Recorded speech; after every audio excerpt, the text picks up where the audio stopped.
regresamos después de esta pausa. Vamos a continuar aquí, nos tomamos ya un cafecito, descansamos, estiramos las piernas. Entonces, ¿qué estaba diciendo Rafael? Que llegamos a una primera Conclusión. Conclusión de los antecedentes, del contexto. Hay dos vertientes.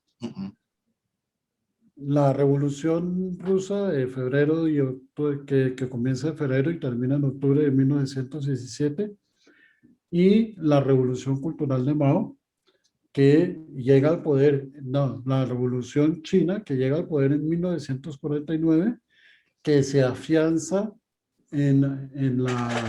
hacia la década de los 50, 60, con Mao Zedong y su revolución cultural, y el salto adelante.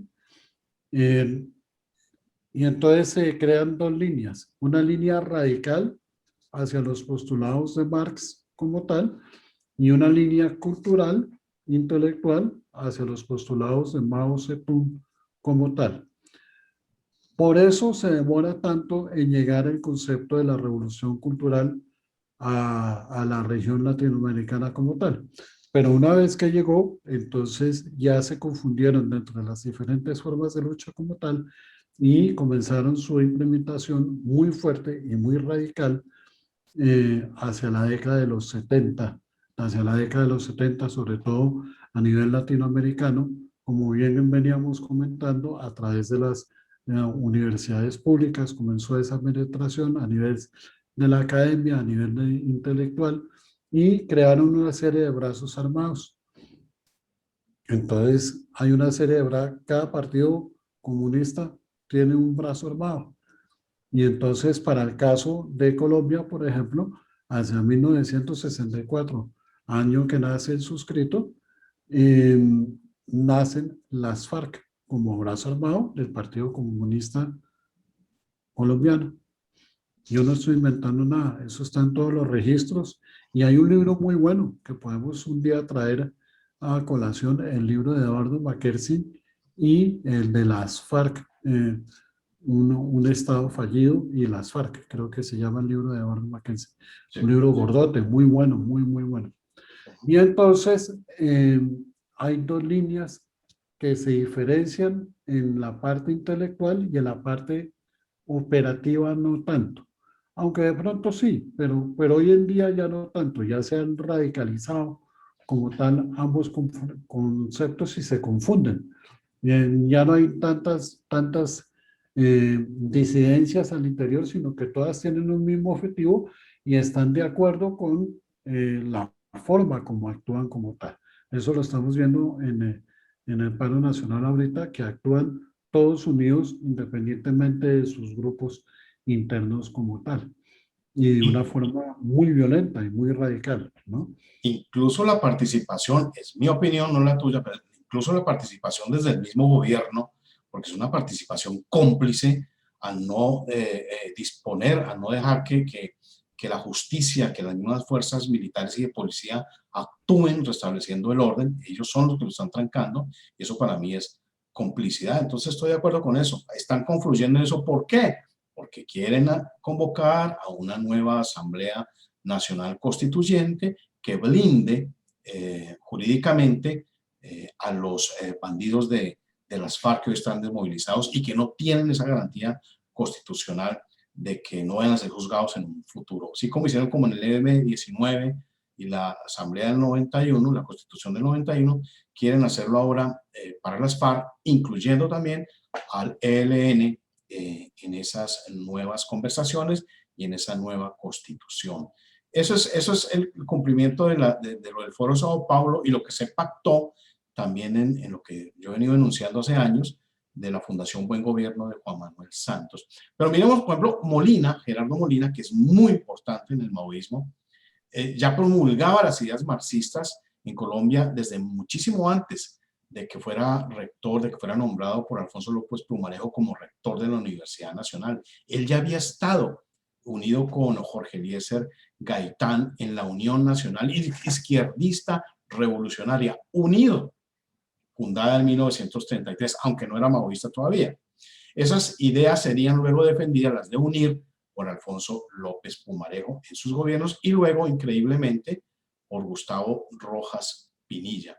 UNIR duró muy poco tiempo porque López Pumarejo llamó a trabajar a Gaitán y a Molina en su gobierno, o sea, lo llamó en su gobierno a ambos, y en un gobierno que bautizó sin ningún problemita como la Revolución en Marcha, cuya columna vertebral era acabar con el ejército colombiano. Es una tarea que venía desarrollando Enrique Olaya Herrera desde su gobierno, y adueñarse del sistema educativo, de otras instituciones, y empoderar a algún otro grupo armado para que se convirtiera en el brazo armado de la revolución y enfrentara a la institución militar y de policía. Entonces, ¿quién tranca eso? Ese procesito lo tranca milagrosamente Mariano Ospina Pérez, con quien hay unas diferencias, pero él tranca ese proceso, se entorpece el proceso revolucionario que venía ya implementando la izquierda liberal, que habían ideado los comunistas junto a Olaya, a López, a Santos, y estos sectores de izquierda pensaron en 1946 que Colombia ya estaba lista para esa revolución, para ese golpe de Estado, y que era necesario darlo de inmediato, derrocando a Mariano Ospina y estableciendo un gobierno liberal marxista en cabeza de Jorge Eliezer Gaitán. Usted mencionó hace un momento la palabra democrático. Resulta que en esos años Rómulo Betancourt, presidente socialista venezolano, tenía representando a Acción Democrática, era el nombre de su partido. Me recuerda a la Alianza Democrática M19, Polo Democrático M19, Centro Democrático, etcétera, etcétera. Fue informado de que Gaitán no iba a apoyar un golpe de Estado, y así que hablaron con Gerardo Molina, eso está documentado. Rómulo Betancourt y sus delegados hablaron con Gerardo Molina y con otros miembros del Partido Liberal, y se decidió aprovechar la figura de Jorge Eliezer Gaitán para originar una revolución para entonces, para entronizar directamente un gobierno socialista como el de Rómulo Betancourt en Venezuela. Eso no le salió muy bien, eso no le salió absolutamente bien, y vino lo que se conoce como el Bogotazo, que creo que usted lo tiene bien referenciado porque su padre y su abuelo fueron protagonistas importantes. ¿Qué recuerda de ese momento relacionado con el tema de la izquierda en Colombia, Rafael? Hay un tema, dos temas que usted comenta. Primero, para referirme al tema de la complicidad, es mi visión. Más que complicidad, omisión. Es decir, que después usted queda pensando, bueno, pero aquí, ¿qué está pasando? ¿Por qué no se actúa como debe actuarse frente a una amenaza tan real como la que estamos viviendo? ¿Y por qué se sigue jugando a lo que a mí me fastidia del tema de lo políticamente correcto, cuando nos tienen totalmente destruido al país por cuenta de esta toma guerrillera urbana, que no lo queremos ver en los términos reales como son? Entonces se sigue jugando a lo políticamente correcto, y usted ve que el día de hoy ya Duque comienza a abrir las puertas a un posible diálogo con los jóvenes de la primera línea a través de la alcaldía. Entonces, ahí es cuando yo digo, Ya no es omisión. ¿qué pasa? ¿Qué es lo que pasa? Sí, a mí me toca ahí sí jugar a lo políticamente correcto, pero no me deja de sorprender. Es decir, eh, somos críticos de Álvaro Uribe, pero hay que reconocerle que ese primer gobierno de Álvaro Uribe eh, salvó a Colombia de la hecatombe, y se actuó como era debido. Ahora resulta que jugamos a lo políticamente correcto y ni actuamos, y entonces estamos dejando actuar a la contraparte. Y claro, eso es como en el boxeo. Si usted no tumba a su oponente y lo ni liquida knockout, pues el oponente se levanta y lo va a liquidar a usted. Y eso es lo que nos está sucediendo ahorita. Ellos ya ganaron la pelea, como nadie les está diciendo nada, y creen que a través del diálogo van a apaciguar a estos actos terroristas como tal. entonces va a llegar un momento en que vamos a claudicar. Pero Por ejemplo, Uribe era partidario de los diálogos con las FARC, incluso del indulto, y que llegaran al Congreso en su gobierno. sí, claro, claro, pero una vez teniéndolos dentro de un cajón, ¿sí? No, Entonces, no en un ataúd, sino, o sea, yo no veo la necesidad. Eso es complicidad. bueno, eso para recibir, para redondear el debate, ¿no? Como tal, pero que ese sería tema para otra quincena como tal.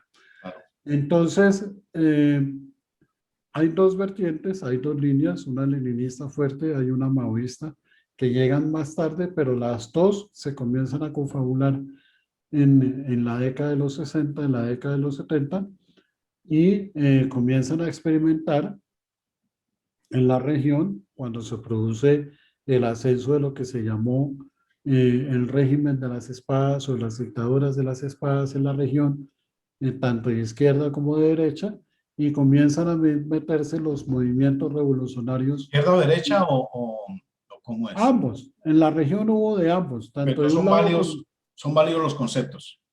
comunistas o conservadores, como usted los quiera Ok, llamar. Para mí, a mí me gusta más referirme a derechos, o comunistas o conservadores, ok. ¿sí?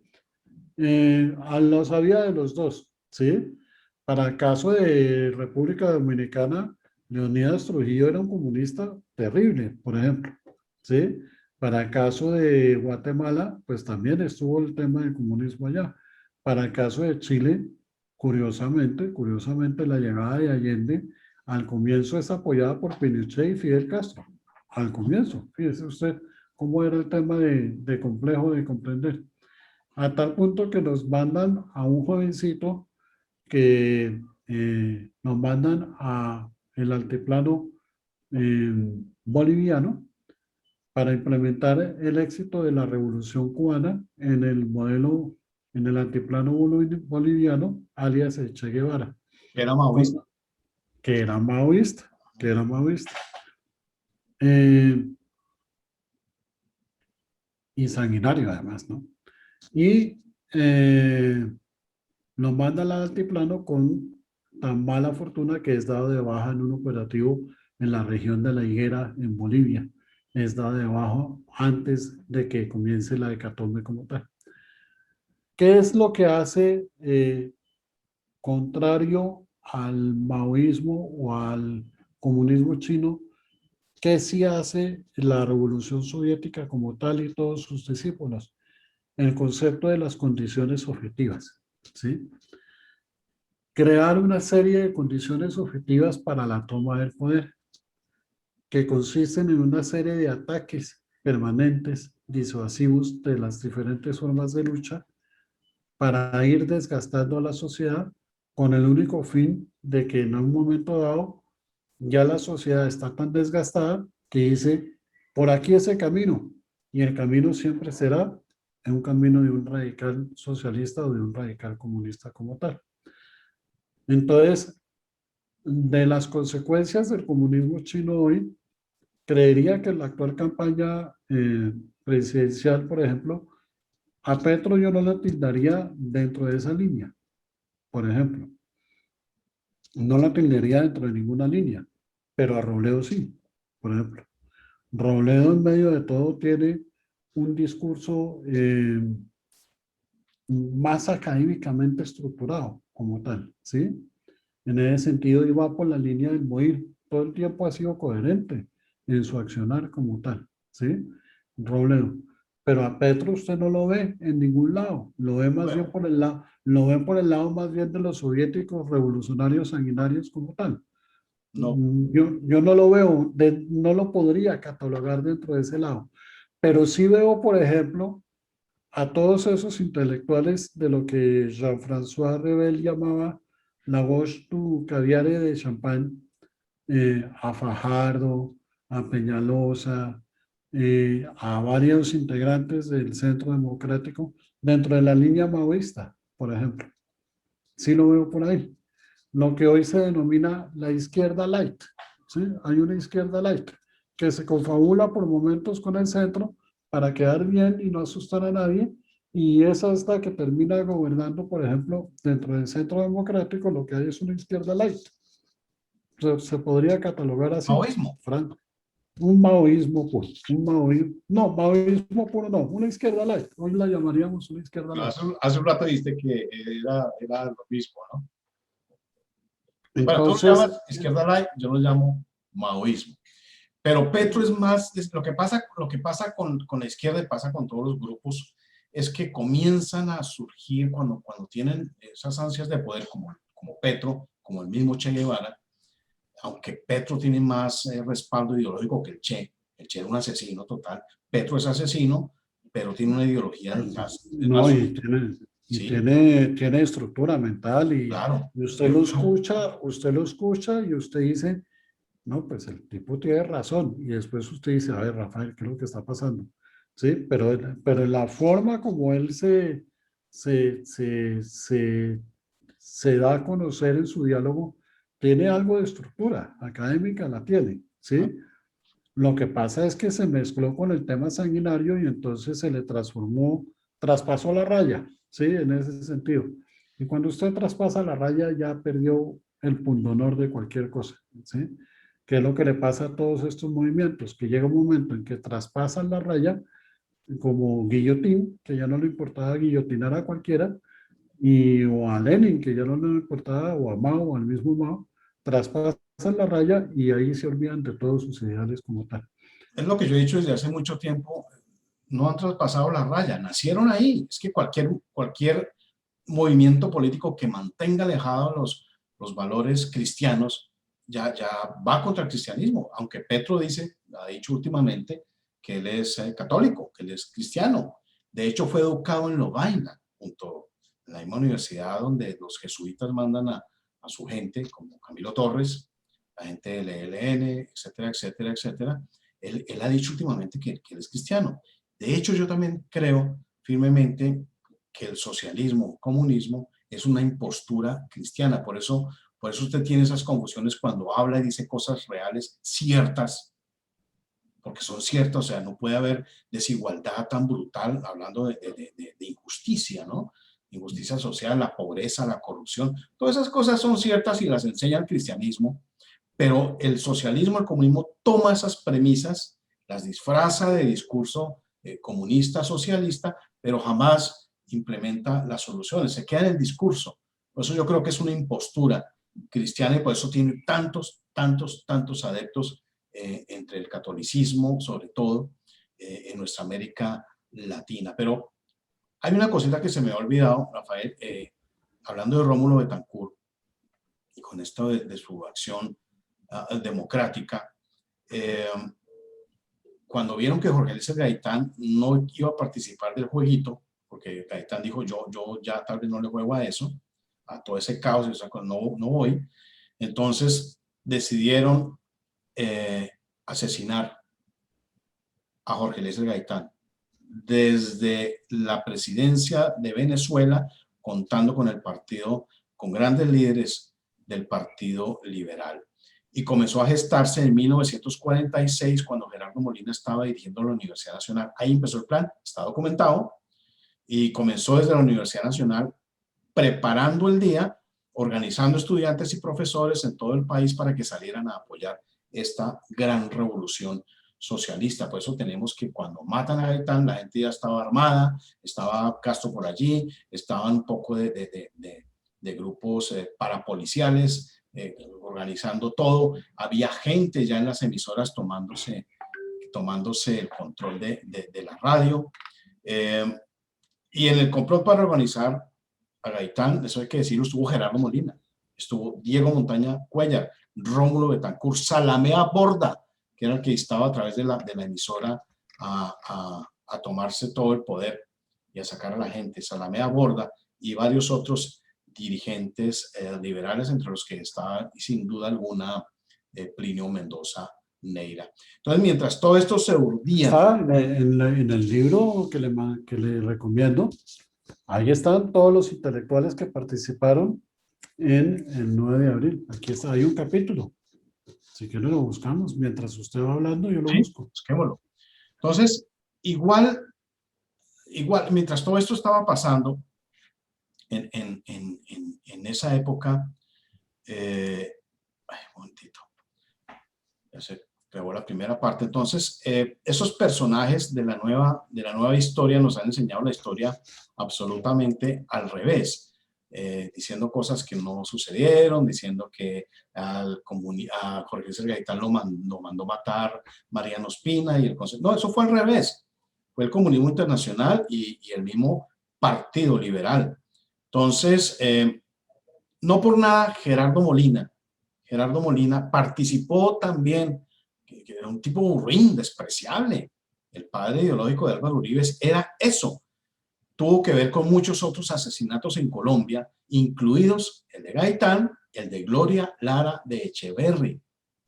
Él es el padre ideológico de Álvaro Uribe. No por nada, cuando Gerardo Molina presenta a este muchachito, que era en ese entonces Álvaro Uribe, a su combo socialista maoísta, les dice: les presento a Álvaro Uribe Vélez, el padre de la izquierda democrática, esa palabrita, en Colombia. Y así fue.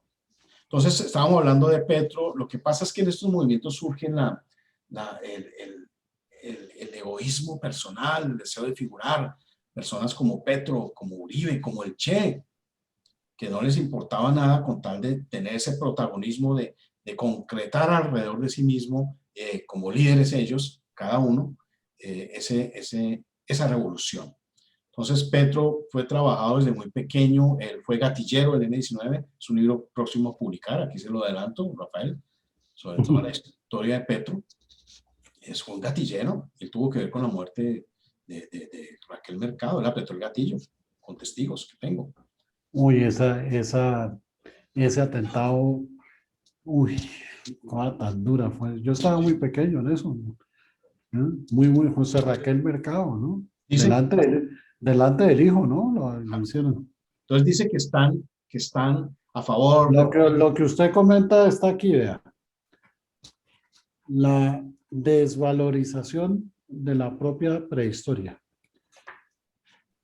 Hagamos un paréntesis, si le parece. Sí. Es que este libro tiene una carnecita que usted no se imagina. Degustémoslo, como dice. Estamos hablando del origen del Partido Comunista Popular Chino y del por qué se demora tanto en llegar acá. Pero lo que fue el tema, y ya tenemos claro que está la línea soviética y está la línea china. Pero vean lo que sucede. El primer secretario general del Partido Comunista Colombiano. Durante las sesiones del Secretariado Latinoamericano en Moscú, en el año de 1929, es decir, usted ubíquese en 1929 y hay gente que viaja de Bogotá a Moscú. ¿Cuánto tiempo tiene de viaje ese viajecito? Por barco, por avión, por lo que fuera, ¿no? ¿Cómo lo planifican? ¿Cómo lo hacen? Estamos en 1929, ¿no? Sí, el mismo año de la reunión de estos masones liberales socialistas en la Universidad Externado de Colombia. Entró en la discusión de los problemas colombianos. Se encontraba aún presente Guillermo Hernández Rodríguez, quien como estudiante de la Escuela Lenin, podríamos llamarlos así, la Escuela Lenin y la Escuela Mao, se prepara para futuras y más altas tareas de su patria. Entre tanto, el Partido Socialista Revolucionario entró en una primera crisis interna seria. Un mes después de los delegados colombianos discutieron en Buenos Aires sobre las posibles vías para llevar a cabo una revolución. Es decir, estamos en 1929 y a Gaitán lo matan en la fecha 1949. Se demoraron 20 años en crear lo que yo llamo las condiciones objetivas del país, del poder, ¿ok? Y entonces el Partido Socialista Colombiano, el 29 de julio de 1929, un levantamiento de escala regional limitado en el que participaron miembros del PCR, pero que fue rápidamente derrotado. el propio dirigente del partido y jefe del aparato militar. Y aquí aparece un personaje, Tomás Uribe Márquez. Había sido apresado en el mes de febrero y probablemente falló la coordinación del levantamiento porque el estallido de una acción armada conjunta de revolucionarios venezolanos y colombianos no llegó a concentrarse. Va de la mano con lo que usted comenta del gobierno de Rómulo Betancourt, ¿sí? Rómulo Betancourt no fue más que la cabecera de playa para el tema de planear en 1949 el tema de la revolución y el estallido social de lo que se conoce como el Bogotazo. Y entonces nos han querido, 48, estabas en 49, 48. perdón, 48, sí, perdón, 48. Y entonces viene la desvalorización de la historia, que ellos también son muy dados a ese tipo de estrategia, pero eso es otro tema. Aquí lo importante es dilucidar qué es lo que hace que el Partido Comunista Chino hoy tenga esa fortaleza como tal y cómo a su vez dentro de la misma línea rusa de hoy en la actualidad está muy débil y tienden más a parecerse al Partido Comunista Chino todos sus líderes que a la misma línea rusa de Vladimir Putin. Curiosamente, un personaje muy enigmático, que ese es otro tema para mí como tal. Tengo un libro maravilloso para eso, de Meyers, quien fue corresponsal de New York Times en Moscú, una bibliografía maravillosa. Pero dilucidar a Vladimir Putin, yo por momento me confundo, ¿sí? Me confundo. En cambio, tengo claro cómo son los dirigentes chinos, sí los tengo claros en su fisonomía cómo son. Yo diría hoy que el comunismo que tenemos en América Latina tiende a ser más en su intelectualidad al estilo chino, pero en su operatividad al estilo de la revolución de los soviéticos. Si podríamos llegar a una conclusión de lo que nos ha dejado todo este triste episodio de la historia de la humanidad como tal. Ellos logran mezclar lo que se conoce como las diferentes formas de lucha. Y dentro de ese criterio de las diferentes formas de lucha, a cada intelectual pues se le pone un brazo armado como tal. Para el caso colombiano, al Partido Comunista Colombiano se le pusieron como brazo armado de las FARC y entonces se les dio carta libre para actuar como actuaron durante el periodo de la violencia. Pero la parte intelectual hoy en día yo creería que está más fuerte dentro del contexto maoísta que dentro del contexto leninista. Claro, y ahí es donde De hecho, si usted se va, por ejemplo, a la academia hoy en día, hay más maoísmo que leninismo. estalinismo. Que estalinismo. Si usted se va a la Universidad Nacional, tienen pintado en el muro al Che Guevara. Yo me pregunto a mí qué me pasaría si monto una imagen de Laureano Gómez en la Universidad Nacional. ¿Qué me pasaría a mí? Pero el tema es que ellos actúan más como los grupos rojos de Mao. Sí, y son ¿Sí? guardias rojos. Son guardias rojos. La operatividad es más en ese sentido de la parte soviética como tal, como actuaron las camisas pardas en Alemania, por ejemplo. Usted puede llegar a comparar, claro que las camisas pardas, pues sí, fueron fatales, pero tenían presencia, ¿no? Usted se enfrentaba a una camisa parda y en cambio usted ve a los chinos estos de la primera línea hoy en día y uno dice, uy, caramba, qué decadencia hasta para en eso, ¿no? No hay dignidad en esa forma de actuar como tal tampoco.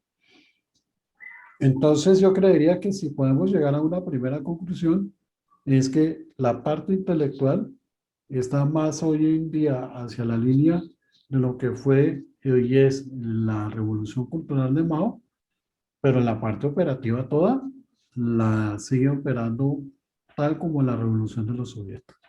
Esa podría ser una primera conclusión. Claro, así es, y están esas dos líneas, y yo sigo insistiendo que el uribismo no es más que maoísmo. De hecho, Álvaro Uribe durante su primera presidencia, esa que usted alaba, que yo no creo que haya sido buena, porque no hizo lo que debía, sino hizo lo que debía según la Fundación Buen Gobierno, que decía que debería venir ese presidente en la etapa que le tocó a Uribe, presidente de mano firme y corazón grande, hasta el eslogan se lo dieron, y que debería combatir a esos grupos terroristas sin exterminarlos. Eso está escrito desde el año 27 años, desde el 90 y pico, 97 creo, que es la Fundación Buen Gobierno. Dice que debía ser, pero al mismo tiempo que combate los grupos terroristas sin exterminarlo, tienen que abrirle puertas a entidades que vengan a juzgar a Colombia, a los grupos, al ejército colombiano. Entonces Uribe le dice a los soldados, hagan, necesito que acaben con esos bandidos, les da perfecto, uy, qué gran presidente, pues que olvidamos que es maoísta y por eso combate a las FARC. No combate a nadie más, combate a las FARC. Entonces, coge los militares que combatieron contra las FARC, contra el estalinismo, y les inventan el tema de los falsos positivos durante el gobierno de Álvaro Uribe Vélez, la Ministerio de Defensa de Juan Manuel Santos, y comienzan a meter a la cárcel a varios soldados a los que Uribe les ha quitado ya el fuero militar, para entregarlos a una fiscalía que el mismo Uribe había nombrado, que es la de Iguarán. O sea, nombra al fiscal, les quita el fuero militar y comienza y le abre la puerta a Human Rights Watch con Vivanco y le juzguen a esta gente, escojan los militares y no los respalda. Incluso Uribe jamás respaldó al coronel Alfonso Plazas Vega porque él fue también de las personas que él usó y traicionó. Entonces, Uribe hace eso, permite que los militares combatan, que hagan su trabajo, pero luego los entrega a la justicia internacional socialista, en el caso de la entrega a la Fiscalía General de la Nación, quitándoles previamente el fuero militar que los blindaba de eso. Hizo su trabajito. Entonces la gente dice, guay, combatió a las FARC, es un hombre de derecha. No, es maoísta. Y el maoísmo combate el estalinismo, siempre, y por eso se odian. Desde que Gerardo Molina presenta a Uribe, mucha gente dijo, pero es que él no sé qué, es que esas ideas, y no les gustó, y ahí comienzan a abrirse, y comienzan a combatir a Uribe, no por ser de derecha, sino por ser maoísta. ¿Y quién lo combate? La línea stalinista. Entonces está Cepeda, está muchísima gente. Es que el mismo Timochenko. Según lo que usted dice, sería una pelea entre comadres. Eso es lo que yo he dicho yo. Claro. Para ponerlo en términos coloquiales colombianos, claro. ¿En qué sentido? A mí me cuesta creerlo, pero con el paso del tiempo he llegado a considerar su teoría como válida, en el sentido que cuando usted ve, por ejemplo, toda la plataforma inicial de los 100 puntos que tenía Uribe en su primer gobierno, todo era una plataforma comunitaria. Toda. Esto se llama el Estado comunitario. Se llamaba el Estado comunitario como tal. Usted me hace acordar que en el tema de esas, digamos, discusiones que tuvimos al comienzo con la Fundación Buen Gobierno, ¿cómo fue la frase que usted acuñó ahorita? Que hay que combatirlos, pero ¿cómo? Hay que combatirlos, a los grupos guerrilleros hay que combatirlos. Pero no exterminarlos. No exterminarlos, es la cosa. Combatirlos, pero no exterminarlos.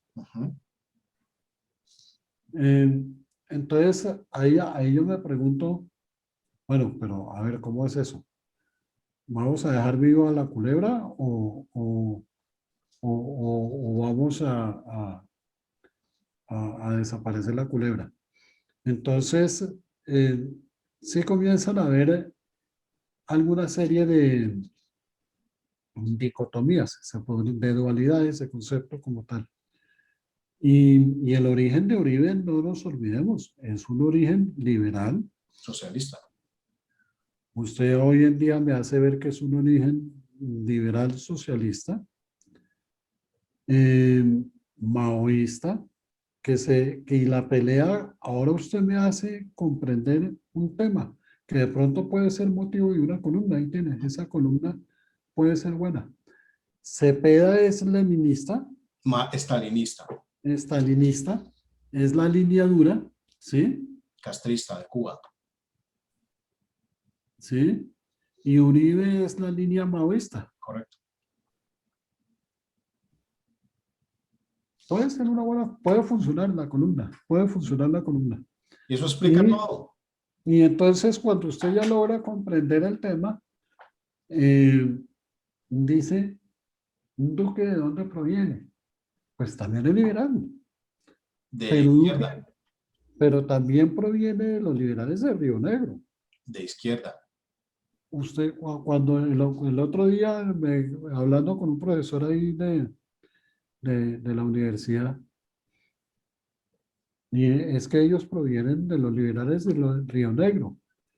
Y entonces se me quedó mirando y me hizo, ¿y qué es eso de los liberales de Río Negro? Podría ser un programa para explicar de dónde proviene el tema de los liberales de Río Negro, porque parte de lo que tenemos, de la confusión que tenemos hoy en día, Ricardo, es, uno, que no tenemos claridad del origen del contexto en el cual nos estamos desenvolviendo, y dos, que hemos desvirtuado las verdaderas ideas conservadoras como tales, que son las únicas que han funcionado a través de la historia para preservar nuestra civilización, cualquiera que sea. Lo único que funciona son las ideas conservadoras. Iván Duque, una columna que siempre he traído a colación, que la gente no la ha entendido, la columna de la tercera vía, plasma el gran sentir del maoísmo, que es de la tercera vía, que se la inventó Blair con Juan Manuel Santos, y que Duque, siendo parte de Fundación Buen Gobierno, fue un alumno aventajado de eso. Duque decía por allá, cuando era un peladito, decía que el ideal de la tercera vía era ese: traer los beneficios de un capitalismo en lo económico y unirlo a una visión socialista de Estado. Ese, eso es el maoísmo. Entonces, Y el problema de eso es que llevamos en Colombia desde el año 2000, pero si usted le suma a Gaviria y después le suma a Belisario, que en paz descanse, y después le suma a Alfonso López, llevamos casi ya cuántos años con el mismo modelo, y claro, tarde o temprano, pues toda la estructura comienza a colapsar, y hoy sí están dadas lo que se denomina las condiciones objetivas para la toma del poder, claro, sí están dadas, sí están totalmente dadas, porque lo que se presenta es un desgaste de todas las instituciones como tal, todas. Usted coge las últimas encuestas y en todas las encuestas hay un desgaste de la imagen del presidente, hay un desgaste de la imagen de los alcaldes de izquierda también, hay un desgaste de los militares, hay un desgaste de la iglesia, hay un desgaste de las... Todo está desgastado. Y entonces llega un momento en que la gente dice, bueno, pero ¿por dónde cogemos? Y no, pues por aquí, ¡pum!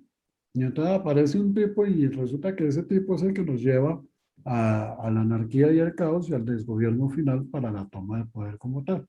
correcto. Entonces, con el dolor del alma, pues yo diría que el gobierno de Duque pasó como lo que pasaba cuando había toros, que a corrida de gran expectación, corrida de gran frustración.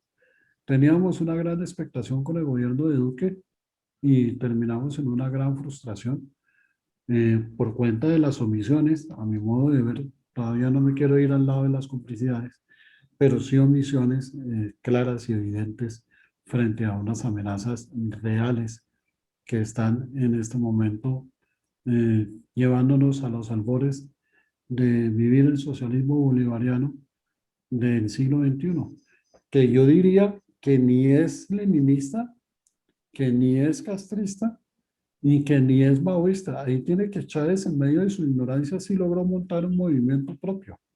Cogió un ingrediente de acá, otro ingrediente de acá, y lo acopló a su nivel intelectual y le funcionó. Y estamos en los albores de vivir eso, y ni la sociedad, ni la clase política, ni la clase empresarial, si se le puede denominar clase empresarial, quiere dilucidar las verdaderas amenazas en las cuales estamos inmersos, de tal forma que un personaje como Jean-Claude Bessudo se da la libertad de reunirse con Gustavo Petro para escuchar a Gustavo Petro con respecto a los temas económicos. Hágame el favor.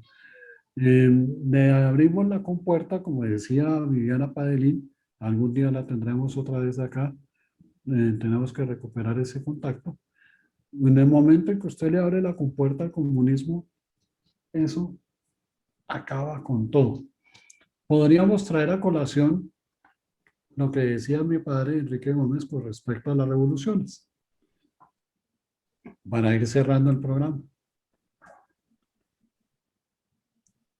Las revoluciones son los motores de la civilización. Sin ellas el hombre estaría en la edad de piedra. Pero las revoluciones no son un remedio, sino una enfermedad.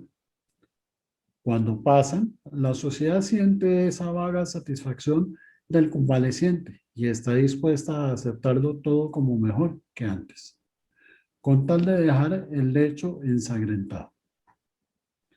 Y los causantes del mal proclaman como su triunfo el regreso a la normalidad que ellos perturbaron.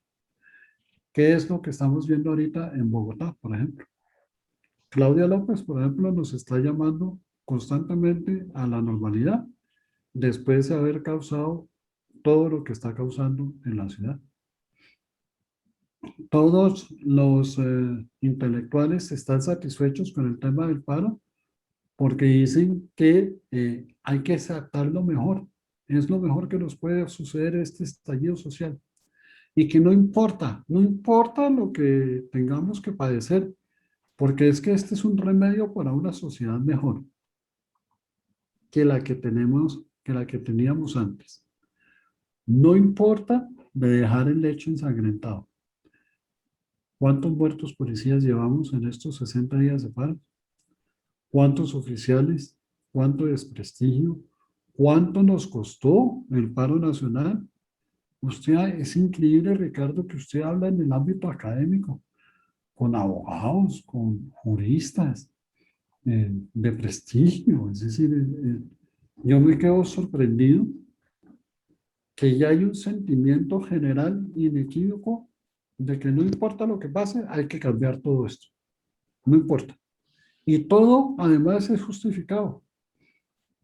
Entonces, ayer un abogado de estos me mandaba un mensaje que por favor difundiéramos el concepto de las atrocidades de los derechos humanos. Y entonces yo le respondí, ¿y mencionan a los policías? Porque ellos no son humanos y tampoco tienen derechos, ¿no? No me volvió a responder el hombre. ¿A qué nos está invitando este momento? Y aquí es donde hago un llamado a la reflexión. Estamos en los albores de las condiciones objetivas para la toma del poder de lo que en América Latina se conoce como el socialismo bolivariano del siglo XXI. Esto que estamos viviendo en Colombia no es más que la avanzada, pero que tiene un objetivo claro, como bien lo dijo el directivo de FECODE, si se le puede llamar directivo, que esto es de largo aliento y que tiene un solo objetivo. Y el único objetivo es la toma del poder. Pues bien, ya se tomaron el poder en las 4 principales ciudades de Colombia: Bogotá, Cali, Medellín, Bucaramanga. Les faltó Barranquilla, pero ya están en consejos, están con mayorías en el Congreso, están con mayorías en casi todos los consejos. Y si los colombianos no abrimos los ojos frente a estas realidades y no nos paramos en la raya y no nos ubicamos en el lugar correcto de nuestra historia, veremos con nuestros propios ojos el yugo, la hostia y el martillo cómo pasarán por nuestra nuca, porque ellos no perdonan. Ellos cuando lleguen al poder sí saben cómo ejecutar el poder como tal. Entonces, Yo no quiero eso, yo no quiero vivir eso y quisiera enviar un mensaje a la sociedad colombiana por este medio, en la medida de lo posible, para que por favor reaccione. para que nos pongamos en manos de Dios y para que defendamos lo que debemos defender con ahínco, así nos cueste. Y he decidido volver a salir a la palestra a través de los medios de la comunicación precisamente para eso, para defender lo que hay que defender, así cueste los ataques que cueste, pero yo por lo menos con mi conciencia tranquila me quiero quedar. Muchas gracias a Ricardo Puentes por este espacio. Volveremos con la quincena, temas de actualidad, temas de historia, temas de reflexión. Tratar de abrir este espacio para defender a Colombia. Ahí está el ejemplo de Santiago Abascal en España. El grupo Vox en España nace por una disidencia dentro del Partido Popular frente a las debilidades que presentó el gobierno de Mariano Rajoy, que fue complaciente y omitió serios conceptos de la democracia española como tal y permitió la llegada de grupos anarquistas de lo que hoy se conoce como izquierda, que tiene postrada a España como tal. Y comenzó a dar la pelea y la está dando a tal punto que logró parar en la raya a Pablo Iglesias y sacaron a Pablo Iglesias de la alcaldía de Madrid. Lo sacó el PP, pero lo sacó una alumna de Santiago Abascal, que es la señora Ayuso, que es del PP, pero digamos de la línea fuerte del Partido Popular como tal, que comprendió que hay que decir las cosas como son. Ahí es donde yo me uno primeramente a María Fernanda Cabal. Si hay una persona que por lo menos diga algo, es que nadie dice nada, nadie defiende nada. Los medios de comunicación tomados, las universidades tomadas, a los rectores les da temor, las universidades públicas pues ni se diga. Yo no sé qué me pasaría a mí hoy en día en una universidad pública. Terminaría colgado en un mástil, seguramente. Pero hay que reaccionar. Hay que Pues el reaccionar tema, de una manera y dar lo que yo considero nuestro último envión. Porque donde esta gente llegue al poder en el 2022, el apague y problema, vámonos.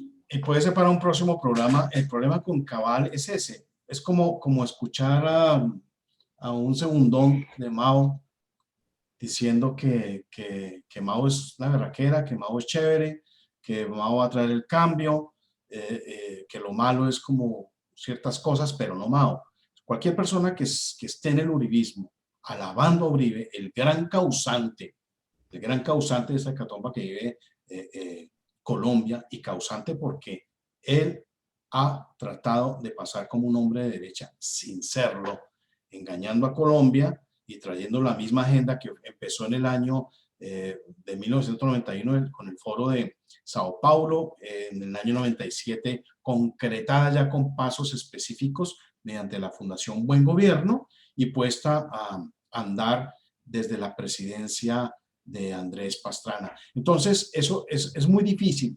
Es muy difícil con una persona como María Fernanda Cabal decir que ella es la solución, siendo que forma parte parasitariamente del gran causante del mal en Colombia. La gente me dice, pero es que Petro, sí, Petro, pero es que Petro ha sido abiertamente de izquierda y matón y gatillero y asesino y secuestrador. Es que Uribe trata de aparentar una cosa ideológicamente que no es. Incluso él jamás ha dicho que es de derecha, pero no calla. O sea, él calla y dice, no, es que es mejor centro derecha que ni izquierda ni derecha, sino socialismo democrático, y lo dice y la gente sigue ahí. Pero bueno, el plan de Uribe sigue en marcha, o sea, no hay que extrañarse y eso hay que conocerlo si queremos tomar acción sobre lo que está sucediendo.